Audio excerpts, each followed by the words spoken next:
que esta es la forma de destruir a la humanidad. ¿Qué opinas al respecto? Bueno, esa es la realidad. Las drogas destruyen. El Chapo construyó un imperio de la droga y escapó 2 veces de la cárcel. Terry Nichols ayudó a matar a 168 personas en el atentado de Oklahoma City. Desde terroristas hasta reyes de los cárteles, estos son los hombres más temidos del sistema penitenciario estadounidense. Joaquín, el Chapo, Guzmán Loera.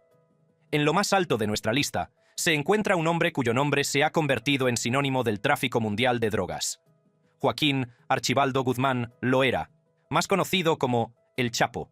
El antiguo líder del cártel de Sinaloa no solo traficaba con drogas, sino que construyó un imperio que se extendía por varios continentes y corrompió a gobiernos al más alto nivel.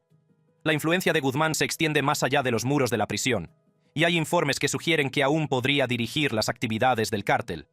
Su historial de fugas lo convierte en una preocupación constante para la seguridad, incluso en las estrictas condiciones de la prisión ADX Florence.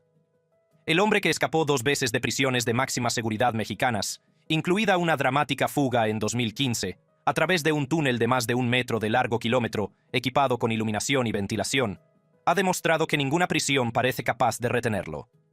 Pero lo que realmente hace temer a El Chapo no es solo su imperio criminal, sino la brutalidad calculada con la que operaba. Sus operaciones incluían ordenar asesinatos y corromper a funcionarios, y sus actividades criminales están relacionadas con más de 34.000 muertes. El alcance de su violencia era a escala industrial, convirtiendo regiones enteras de México en zonas de guerra. Durante su reinado, El Chapo transformó el tráfico de drogas de una empresa criminal regional en una corporación global. Su cártel fue pionero en sofisticados sistemas de túneles, entregas submarinas de drogas y redes de corrupción que llegaban a los más altos niveles del gobierno.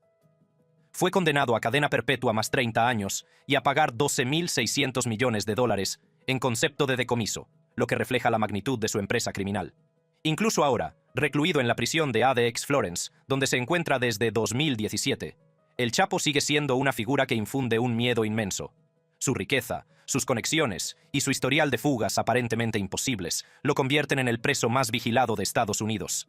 Pero en el mundo del terrorismo, el nombre que acecha el territorio estadounidense, por razones completamente diferentes, es el de Terry Lynn Nichols. Terry Lynn Nichols. El nombre de Terry Lynn Nichols quedará grabado para siempre en la historia de Estados Unidos como el hombre que ayudó a orquestar el atentado con bomba perpetrado en Oklahoma City en 1995, en el que murieron 168 personas, entre ellas 19 niños, y más de 680 resultaron heridas. Como cómplice de Timothy McVeigh, Nichols desempeñó un papel crucial en lo que sigue siendo uno de los actos de terrorismo interno más mortíferos cometidos en suelo estadounidense. El juez Stephen W. Taylor calificó a Nichols como el asesino en masa número 1 de la historia de Estados Unidos durante la sentencia, destacando la magnitud sin precedentes de sus crímenes. Pero lo que hace que Nichols sea especialmente temido no es solo la magnitud de la destrucción que ayudó a causar, sino la forma fría y metódica con la que abordó el asesinato en masa. Nichols no solo participó en el atentado, sino que fue fundamental en su planificación y ejecución. Ayudó a planear y preparar el camión bomba que destruyó el edificio federal Alfred P. Murrah, mezclando miles de kilos de explosivos con la misma precisión calculada que se utilizaría para un proyecto de construcción. La bomba fue tan potente que no solo destruyó el edificio federal, sino que dañó o destruyó otros 324 edificios de los alrededores. Actualmente cumple 161 cadenas perpetuas consecutivas sin libertad condicional en la prisión ADX Florence, donde reside en lo que se conoce como la fila de los terroristas, junto a otros terroristas de alto perfil. En un escrito judicial de 2010, Nichols expresó su temor de que, si era trasladado a la población carcelaria general, otros reclusos pudieran asesinarlo para ganar notoriedad, lo que sugiere que, incluso entre los criminales más endurecidos, sus delitos se consideran especialmente atroces. Sin embargo, Nichols no fue el último en sembrar el terror con bombas. Pronto le seguiría un rostro más joven, que conmocionó al país en 2013, Dzhokhar Tsarnaev. Dzhokhar A. Tsarnaev.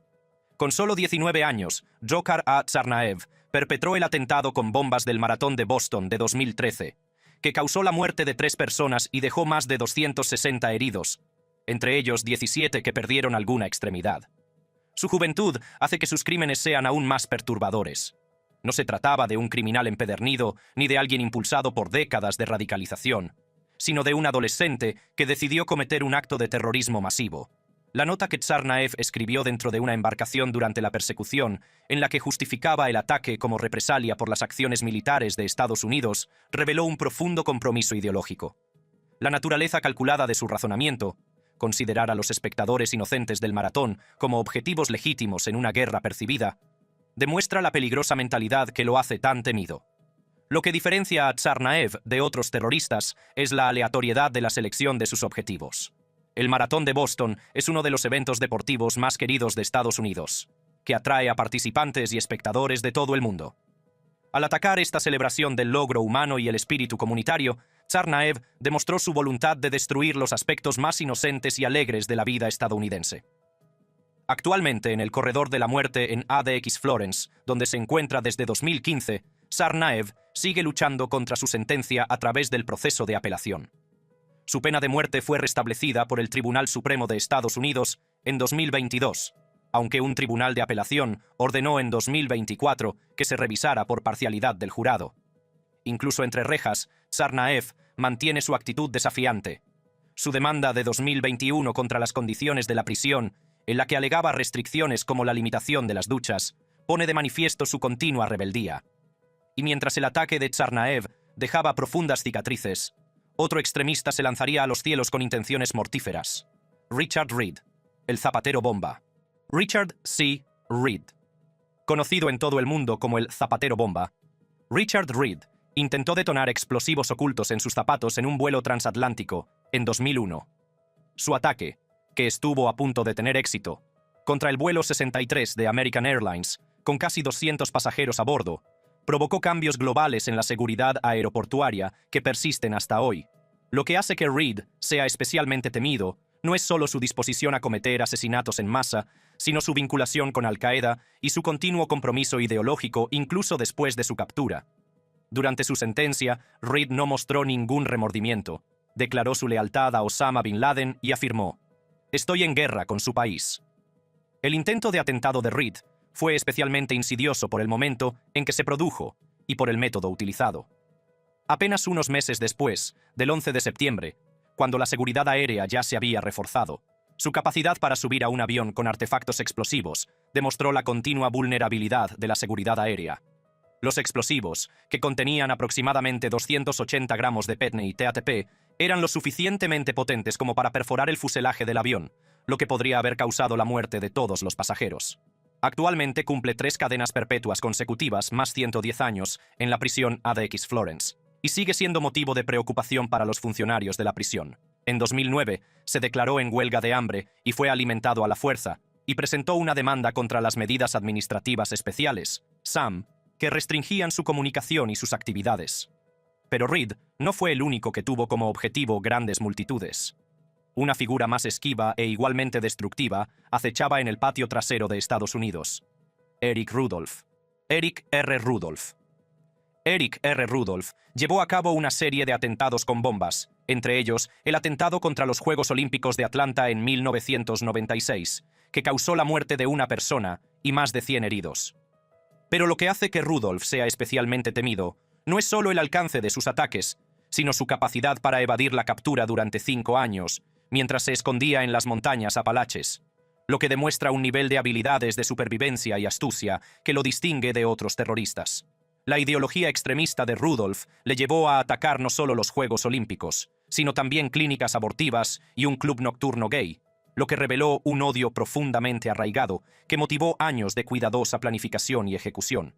Sus ataques no fueron actos de violencia aleatorios, sino golpes calculados contra lo que él consideraba símbolos de la decadencia moral de la sociedad estadounidense. El atentado contra los Juegos Olímpicos de Atlanta fue especialmente devastador porque tenía como objetivo una celebración internacional de la paz y los logros deportivos. El atentado mató a Alice Hawthorne e hirió a más de 100 personas, destrozando la seguridad y la alegría de lo que se suponía que iba a ser un evento mundial unificador. El impacto psicológico se extendió mucho más allá de las víctimas inmediatas, ya que millones de personas en todo el mundo se dieron cuenta de que ningún lugar era realmente seguro frente a los atentados terroristas. Los 5 años que Rudolph pasó evadiendo al FBI aumentaron su notoriedad como criminal hábil y peligroso. Viviendo de la tierra en los bosques de Carolina del Norte, demostró unas habilidades de supervivencia que lo hicieron parecer casi mítico, tanto para las fuerzas del orden como para el público. Su captura en 2003 puso fin a lo que se había convertido en una de las persecuciones más largas de la historia del FBI. Actualmente cumple 2 cadenas perpetuas en la prisión ADX Florence, donde sigue expresando sus opiniones extremistas a través de escritos que publica en sitios web extremistas. En 2013, publicó una autobiografía en la que defendía sus actos, sin mostrar ningún remordimiento por las vidas que destruyó. Los escondites de Rudolf en el bosque no pudieron protegerlo para siempre, pero la siguiente figura no se escondió, sino que pasó a ocupar el centro del escenario tras el atentado terrorista más mortífero del mundo: Zacarias Moussaoui. Zacarias Moussaoui tiene el dudoso honor de ser la única persona condenada en un tribunal estadounidense por los atentados terroristas del 11 de septiembre de 2001. Aunque no fue uno de los 19 secuestradores, su papel en la conspiración y su conexión con el atentado terrorista más mortífero perpetrado en suelo estadounidense lo convierten en uno de los reclusos más temidos del sistema penitenciario federal. Arrestado antes de los atentados, Moussaoui fue la única persona condenada por el complot del 11 de septiembre, lo que lo convirtió en una figura importante en la historia del terrorismo. Lo que lo hace especialmente temido no es solo su conexión con el 11S, sino su actitud impenitente y su continua lealtad a la ideología extremista, incluso después de presenciar las devastadoras consecuencias de los atentados terroristas. Durante el juicio, el comportamiento de Moussaoui fue especialmente perturbador, gritando «Dios los maldiga a todos», y proclamando la victoria de Al-Qaeda, lo que demostró un nivel de fanatismo que lo hizo parecer impredecible y peligroso. Sus arrebatos en la sala del tribunal no eran simplemente las acciones de alguien que intentaba evitar el castigo, sino las provocaciones calculadas de alguien que seguía comprometido con su causa extremista. Desde el 13 de mayo de 2006, Moussaoui está encarcelado en la prisión ADX Florence, donde sufre lo que él mismo ha descrito como aislamiento total, que constituye tortura psicológica. Ha presentado demandas alegando que sus condiciones de reclusión violan sus derechos, pero estas impugnaciones legales también demuestran su continuo desafío al sistema. En un sorprendente giro, en 2020, Moussaoui hizo una declaración en la que renunciaba al terrorismo y a Al-Qaeda, calificando a Osama Bin Laden de «idiota útil de la CIA Arabia Saudita», pero sigue habiendo escepticismo sobre su sinceridad, dados los documentos judiciales de 2018 en los que se refería a sí mismo como un terrorista nato. Este aparente cambio de opinión puede ser genuino o puede ser otra maniobra calculada por alguien que lleva décadas manipulando el sistema legal. Mientras Moussaoui estaba en aislamiento, otro terrorista tramaba la destrucción desde un lugar aún más personal: su ropa interior. Ese hombre era Umar Farouk Abdulmutallab. Umar Farouk Abdulmutallab, conocido como el terrorista del calzoncillo, intentó detonar explosivos ocultos en su ropa interior en el vuelo 253 Northwest Airlines el día de Navidad de 2009. Su fallido atentado contra un vuelo con casi 300 pasajeros a bordo representa uno de los incidentes más graves para la seguridad aérea desde el 11 de septiembre. Lo que hace que Abdulmutallab sea especialmente temido es la sofisticación de su ataque y su conexión con Al-Qaeda en la península arábiga, lo que demuestra la capacidad que siguen teniendo las organizaciones terroristas para reclutar y desplegar operativos capaces de eludir las medidas de seguridad. Sus antecedentes, procedente de una familia nigeriana adinerada y radicalizado mientras estudiaba en el extranjero, muestran cómo el terrorismo puede surgir de lugares inesperados. El atentado, reivindicado por Al-Qaeda en la península arábiga como venganza por las acciones de Estados Unidos en Yemen, no llegó a detonarse por completo, lo que condujo a su captura y posterior enjuiciamiento. El fracaso de la bomba se debió en gran medida a defectos de diseño y a la inexperiencia de Abdulmutallab, pero si hubiera tenido éxito, habría matado a todos los pasajeros y podría haber provocado un accidente catastrófico en una zona poblada.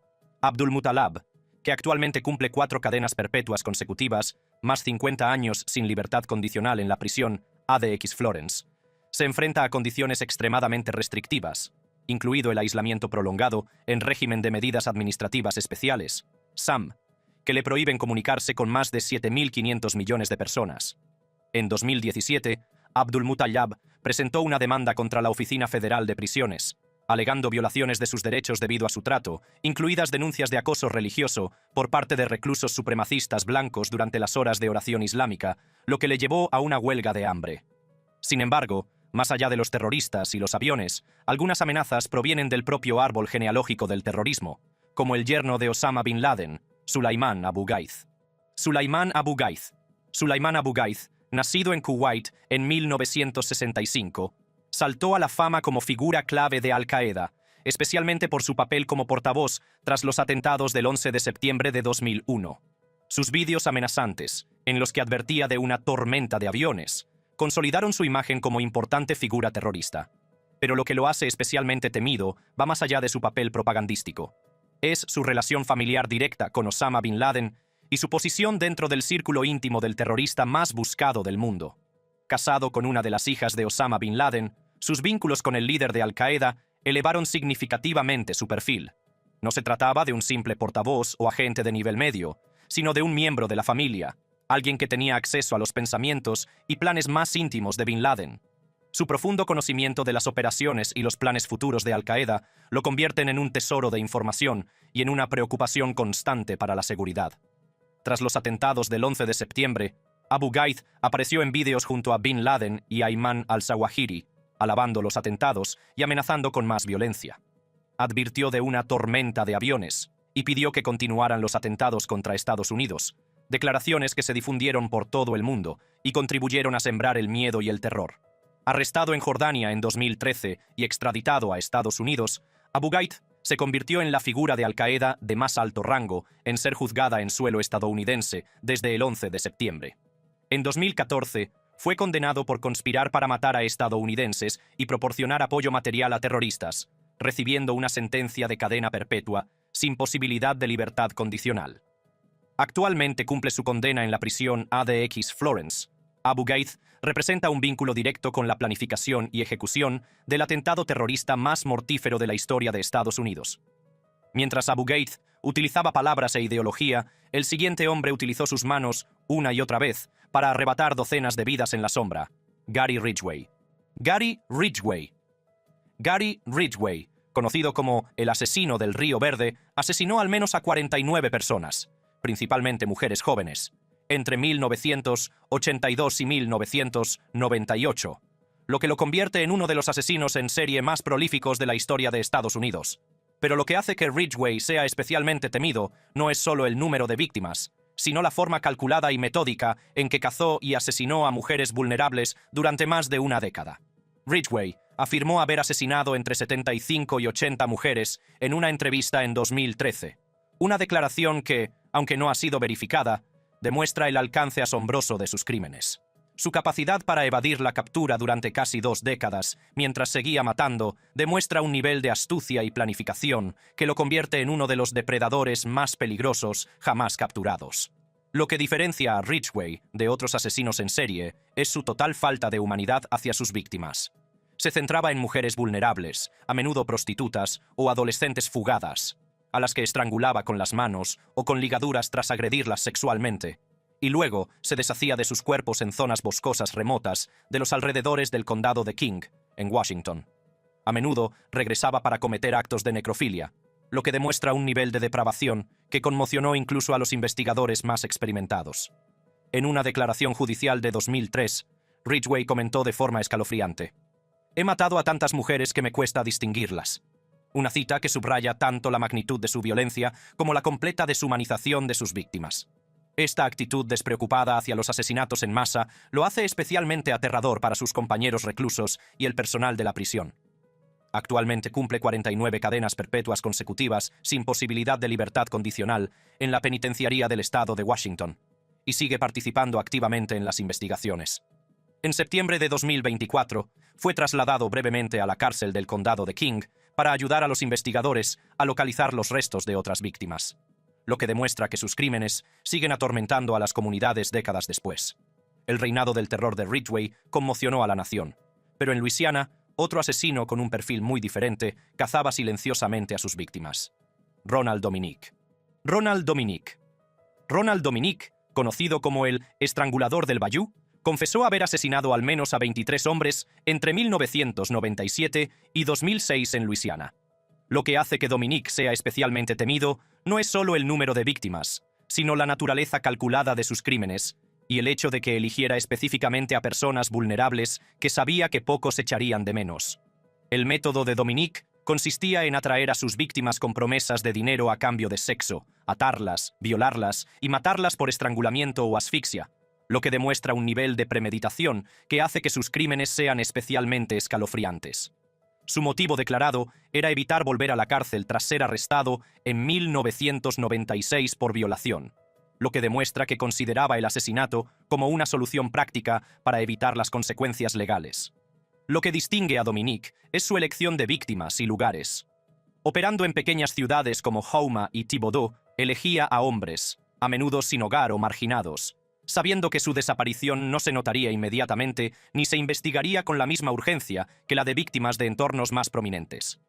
Esta explotación calculada de las vulnerabilidades sociales hace que sus crímenes sean especialmente insidiosos. Condenado a 8 cadenas perpetuas consecutivas, sin posibilidad de libertad condicional, el 23 de septiembre de 2008, Dominic se encuentra actualmente recluido en la Penitenciaría Estatal de Luisiana, también conocida como Angola. Angola es conocida como la Alcatraz del Sur y alberga a unos 6.300 reclusos en condiciones muy duras, lo que la convierte en un lugar adecuado para alguien de la peligrosidad de Dominic.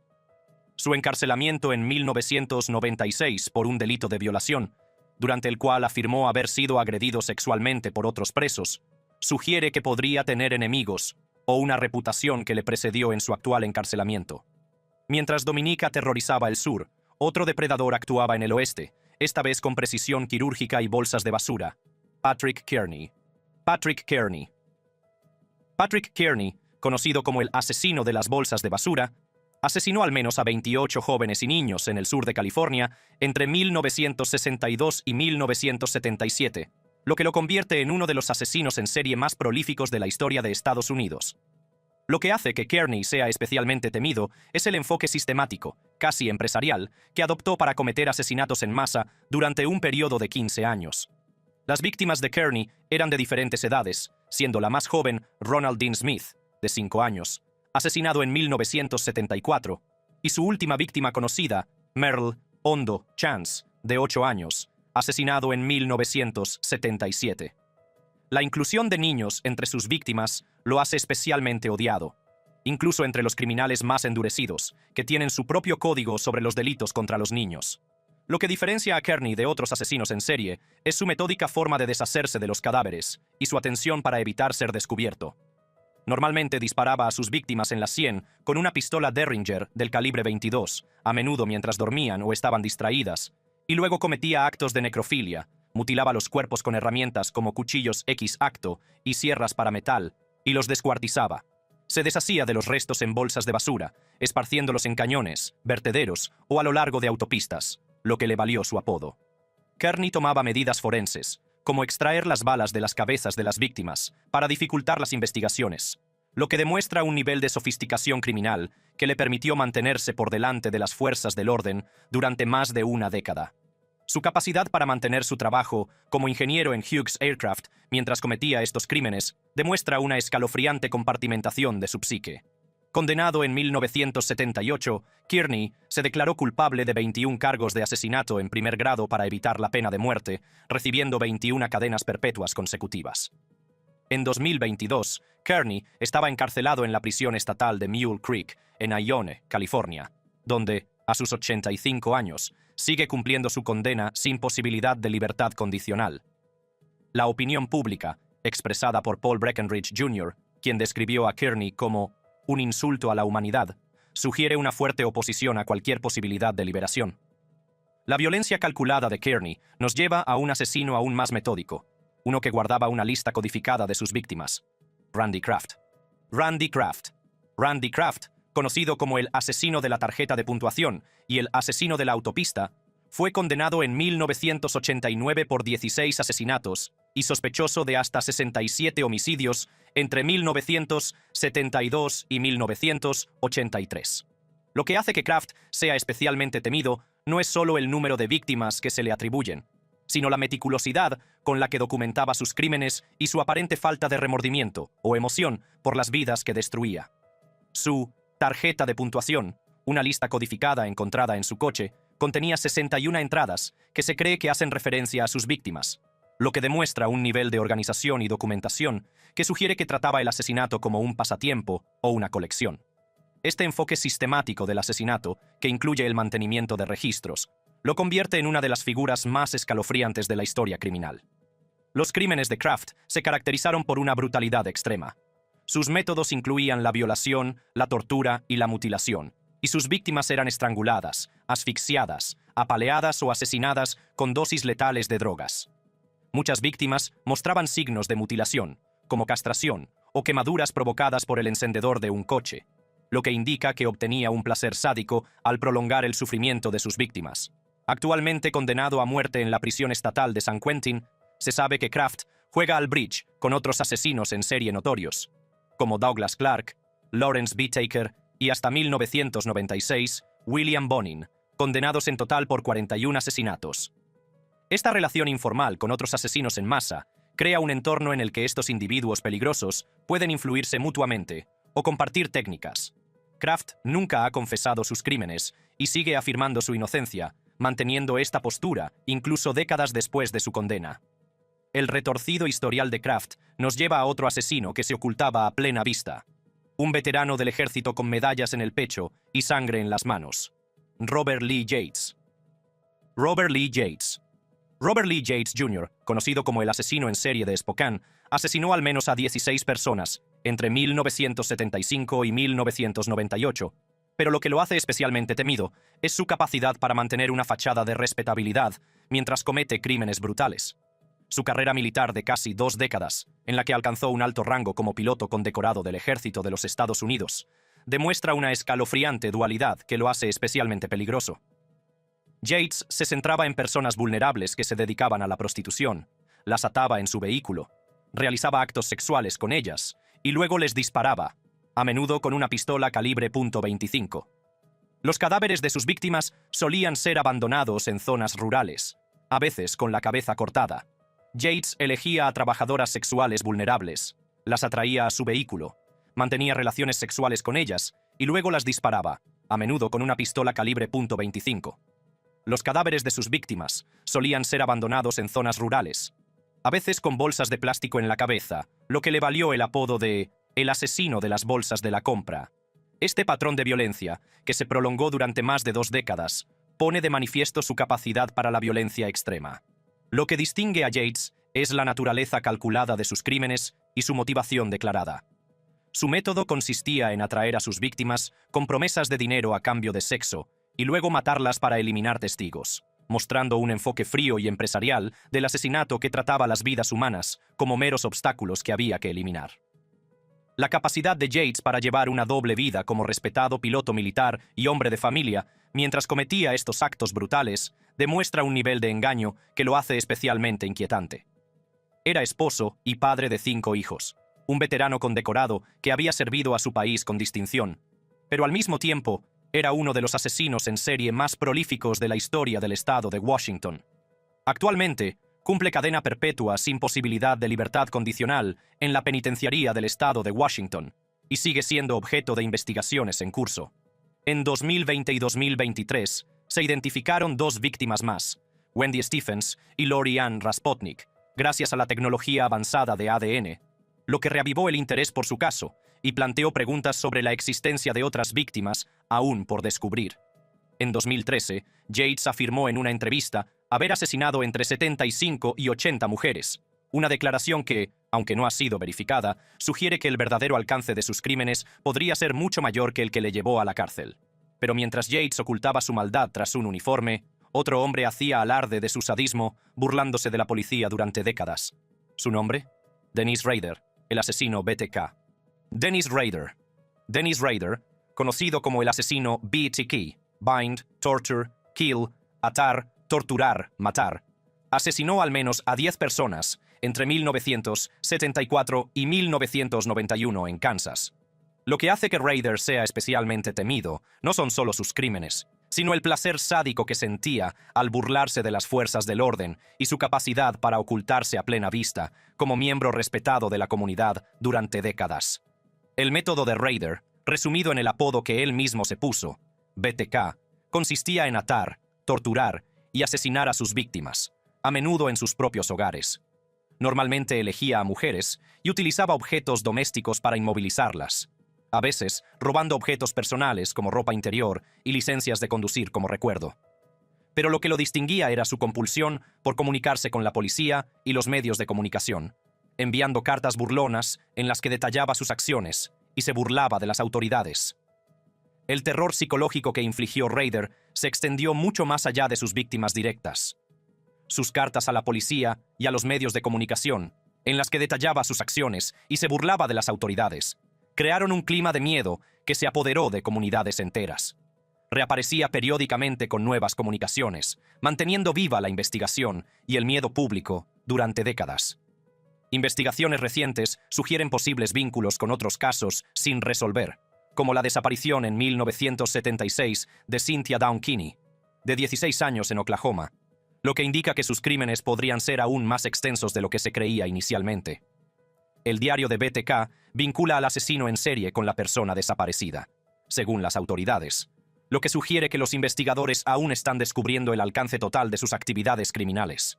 Actualmente, cumple 10 cadenas perpetuas consecutivas en el centro penitenciario El Dorado, donde se encuentra en régimen de aislamiento por su propia seguridad. A pesar de su aislamiento, a Rader se le han concedido ciertos privilegios, como acceso a la televisión, la radio y materiales artísticos, lo que ha suscitado críticas por parte de funcionarios que cuestionan por qué alguien responsable de crímenes tan atroces debe recibir un trato especial. Y, por último, pasando de asesinos sádicos a clérigos radicales, terminamos con un hombre que predicaba el odio con cada aliento: Abu Hamza al-Masri. Abu Hamza al-Masri. Abu Hamza al-Masri, cuyo nombre real es Mustafa Kamel Mustafa, fue imán de la mezquita de Finsbury Park en Londres, donde predicaba ideas fundamentalistas y estaba asociado con figuras como Zacharias Moussaoui y Richard Reid. Lo que lo hace especialmente temido es su papel como líder ideológico que inspiró y dirigió a otros a cometer actos de terrorismo. Nacido el 15 de abril de 1958 en Alejandría, Egipto, Abu Hamza se trasladó al Reino Unido en 1979 para estudiar ingeniería civil. Tras trabajar inicialmente como portero de discoteca en el barrio londinense del Soho, su transformación en predicador islámico radical demuestra los caminos impredecibles que pueden conducir al extremismo. Su influencia se extendió a personas involucradas en actividades terroristas, entre ellas Zacharias Moussaoui y Richard Reid, el zapatero bomba. Esta conexión con múltiples terroristas de alto perfil lo convierte en una figura especialmente preocupante, ya que sugiere su capacidad para radicalizar y dirigir a otros hacia la violencia. Abu Hamza perdió ambas manos y un ojo, supuestamente a causa de las heridas sufridas durante la guerra soviético-afgana, aunque hay versiones contradictorias que sugieren que las lesiones fueron consecuencia de un accidente con nitroglicerina cerca de Lahore, en Pakistán. Independientemente de cómo sufrió estas lesiones, su aspecto físico y sus discapacidades lo hacen fácilmente reconocible y contribuyen a su presencia intimidatoria. Extraditado a los Estados Unidos en octubre de 2012, fue condenado en mayo de 2014 por los 11 cargos que se le imputaban, entre ellos su participación en una toma de rehenes en Yemen en 1998 y su apoyo al terrorismo. Fue condenado a cadena perpetua sin posibilidad de libertad condicional en enero de 2015 y actualmente se encuentra recluido en la prisión ADX Florence, donde sigue presentando demandas por las condiciones carcelarias. Con esto llegamos al final de este video. Para ver más videos interesantes como este, haz clic en las tarjetas que aparecen en tu pantalla.